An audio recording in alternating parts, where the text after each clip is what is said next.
Hello Mercenaries, and welcome to Bloodwork the Reckoning. Thank you so much for checking out our campaign. If you are new to us here, this video serves as your landing page for a quick orientation to what is Bloodwork. If you haven't watched a full-length playthrough yet, worry not. Don't stress about the details or the deep rules. Watch this quick high-octane 8-minute full round of gameplay for just a taste of what Bloodwork feels like to play.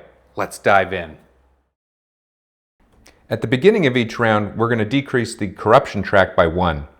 Then we're going to take the enemy's dynamic defense die and roll them, placing it into their dashboard. This provides round-to-round variability in the enemy's defense.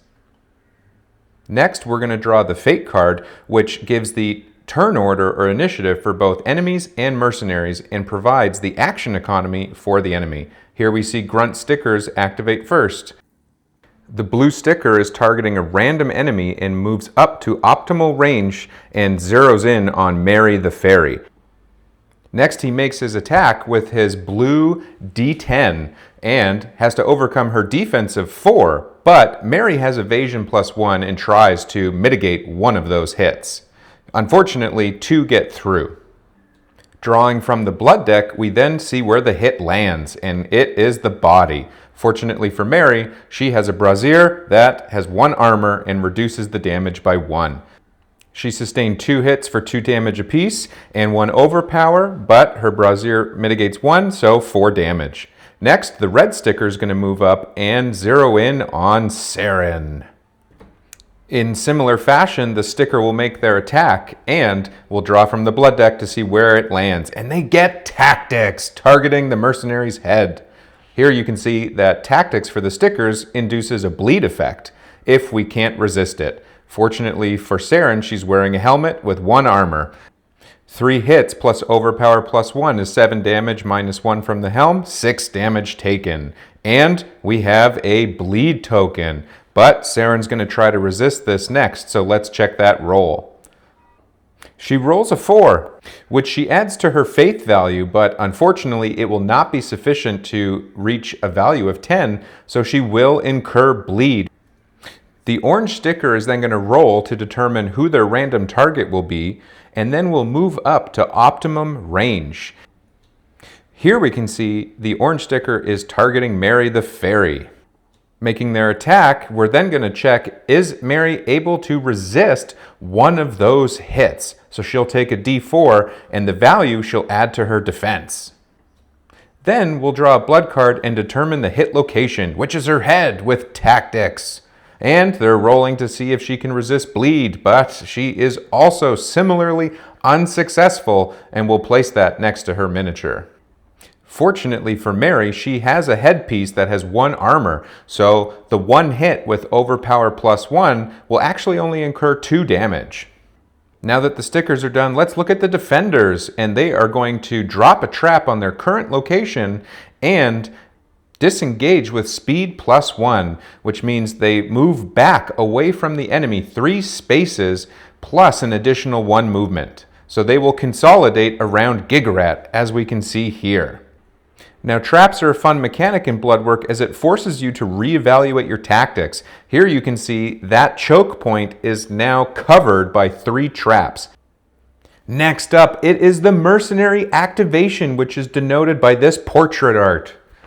Maeve will activate first, gaining 2 mana. And then, if you look here, she has a free action to heal an ally anywhere on the board. So we will heal Saren for 2. And then Maeve will make her first action, which will be a move action over next to Mary.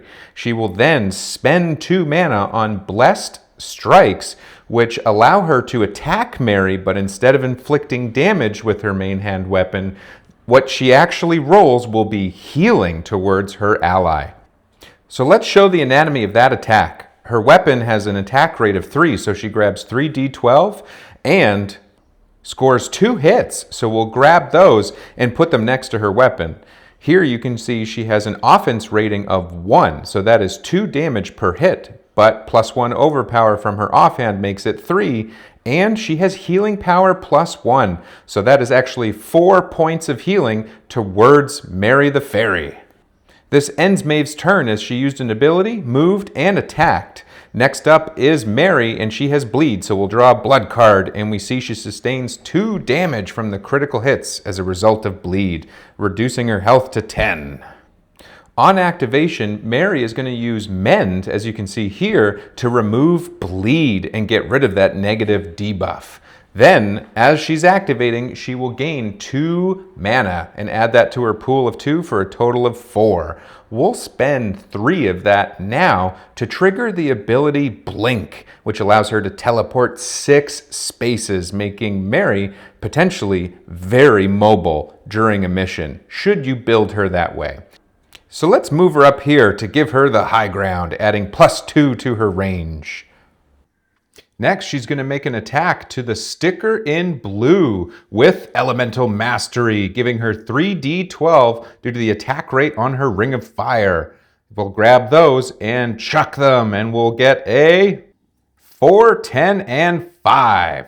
Looking at the sticker's profile card, we see he has a defense of 0, but 3 from the defense die, and all of our rolls exceeded that. So that's 3 hits straight to the arms.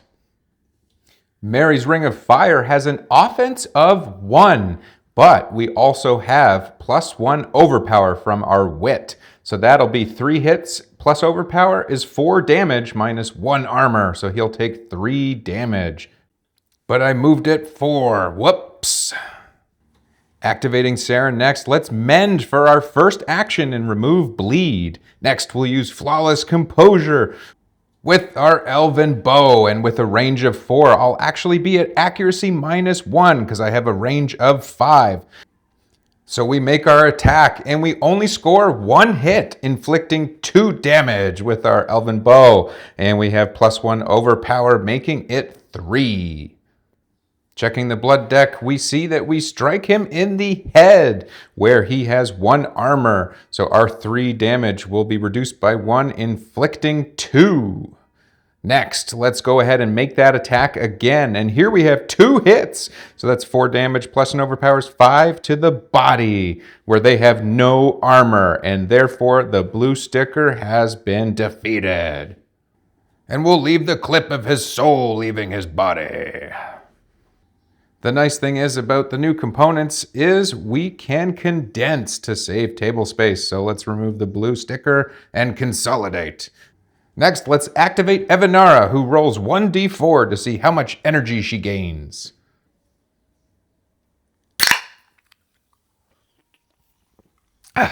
3.